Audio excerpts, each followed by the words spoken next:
السلام علیکم ورحمۃ اللہ وبرکاتہ۔ محترم ناظرین و سامعین،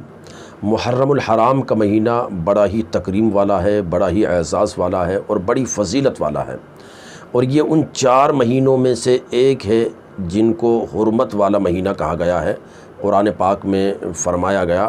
کہ اللہ کے یہاں مہینوں کی تعداد 12 ہے، اور ان مہینوں میں 4 مہینے بڑے حرمت والے ہیں، بڑے احترام والے ہیں۔ تو وہ 4 مہینے، ایک تو ماہ ذوالقعدہ ہے، اور دوسرا ماہ ذوالحجہ ہے، تیسرا یہ محرم الحرام کا مہینہ ہے، اور چوتھا ماہ رجب ہے۔ تو اس مہینے کا احترام دور جاہلیت میں بھی تھا اور دور اسلام میں بھی برقرار رکھا گیا، کہ دور جاہلیت میں بھی لوگ اس کا بڑا احترام کرتے تھے۔ جب یہ مہینے آتے تھے حرمت والے، تو ان مہینوں کی آمد پر وہ جاہلیت کے زمانے میں جو لوگ ہوتے تھے،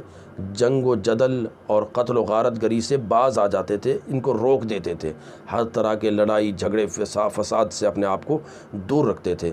تو بڑا ہی تکریم والا مہینہ ہے۔ اس مہینے کے روزوں کی بھی بڑی فضیلت ہے اور بڑا ثواب ہے۔ نبی پاک صلی اللہ علیہ وسلم سے ایک صاحب نے استفسار کیا کہ یا رسول اللہ، رمضان کے بعد میں روزہ رکھوں تو کس مہینے کا رکھوں؟ تو اللہ کے نبی صلی اللہ علیہ وسلم نے ارشاد فرمایا کہ اگر تم رمضان کے بعد روزہ رکھنا چاہتے ہو تو محرم کا روزہ رکھو، کیونکہ یہ اللہ کا مہینہ ہے، اور اس میں ایک دن ایسا ہے جس میں اللہ تعالیٰ نے ایک قوم کی توبہ قبول فرمائی اور دوسری قوم کی بھی اللہ تعالیٰ توبہ قبول فرمائے گا۔ اسی طرح سنن ابی داؤد کی حدیث ہے، حضرت ابو ہریرہ رضی اللہ تعالیٰ عنہ سے روایت ہے، نبی پاک صلی اللہ علیہ وسلم نے ارشاد فرمایا کہ رمضان کے بعد سب سے زیادہ فضیلت والا روزہ اللہ کے مہینے محرم کا ہے، اور فرائض 5 گانا یعنی 5 وقت کی جو نماز ہے، اس کے بعد سب سے زیادہ شرف والی نماز وہ تہجد کی نماز ہے۔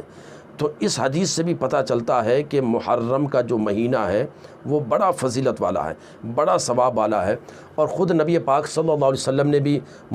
رکھا ہے، صحابہ کو بھی حکم دیا ہے۔ جب ہمارے پیارے آقا صلی اللہ علیہ وسلم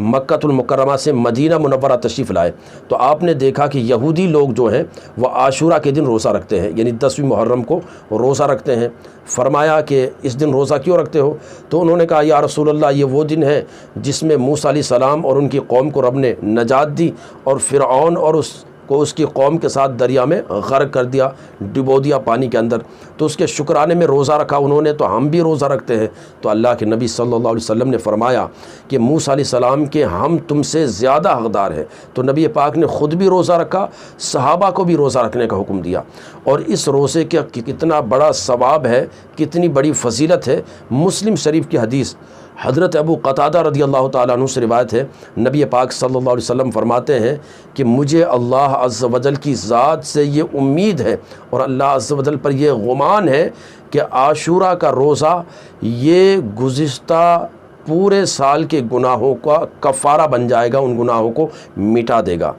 لیکن علماء فرماتے ہیں کہ صرف عاشورہ کا روزہ نہ رکھا جائے، یعنی صرف 10 محرم کا روزہ نہ رکھا جائے، بلکہ اس کے ساتھ 9 یا اس کے ساتھ 11ویں تاریخ کے ایک روزے کا اور اضافہ کر لیا جائے، یعنی روزہ رکھے تو 9 اور 10 کا روزہ رکھے، یا پھر 10 اور 11 کا روزہ رکھے، اور اگر اللہ توفیق دے تو 9، 10، 11 تینوں دن کے روزے رکھ لے، اور اگر مزید چاہے تو آپ جتنے دن کا چاہے روزہ رکھ لے، ثواب ہی ثواب ہے۔ اس کی وجہ یہ ہے کہ حضرت ابن عباس رضی اللہ تعالیٰ عنہ فرماتے ہیں، جب نبی پاک صلی اللہ علیہ وسلم نے روزے کا حکم دیا، روزہ رکھا، تو بعض صحابہ نے کہا یا رسول اللہ، اس طرح سے تو ہم یہود کی مشابہت ہو جائے گی، وہ بھی عاشورہ کا روزہ رکھتے ہیں، ہم بھی عاشورہ کا روزہ رکھتے ہیں۔ تو نبی پاک صلی اللہ علیہ وسلم نے فرمایا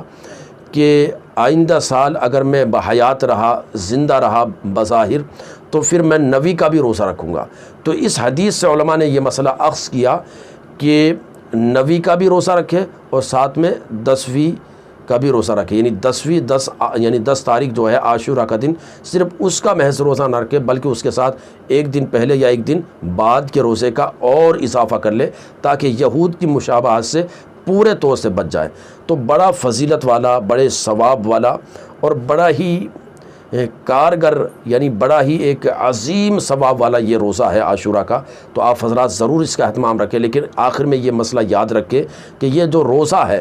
یہ نفل روزہ ہے، یعنی رکھتے ہیں تو ثواب ہے، کوئی نہیں رکھتا تو اس پر کوئی گناہ نہیں ہے، کوئی حرج والی نہیں ہے۔ ایسا نہیں کہ روزہ رکھنا لازمی یا ضروری ہو، لازم ضروری نہیں ہے، نفل روزہ ہے، لیکن ہمیں چونکہ آخرت میں ایک ایک نیکی کی بڑی ضرورت ہوگی، نفل کا بھی اہتمام کرنا چاہیے اور نفل سے پہلے فرائض کا ضرور اہتمام کرنا چاہیے۔ تو اس ویڈیو کو آپ حضرات دوسرے لوگوں تک ضرور شیئر کریں اور ساتھ ہی ہمارا جو یہ چینل ہے اس کو سبسکرائب بھی کر لیں تاکہ اسی طرح کی معلومات آپ حضرات تک پہنچتی رہے۔ السلام علیکم ورحمۃ اللہ وبرکاتہ۔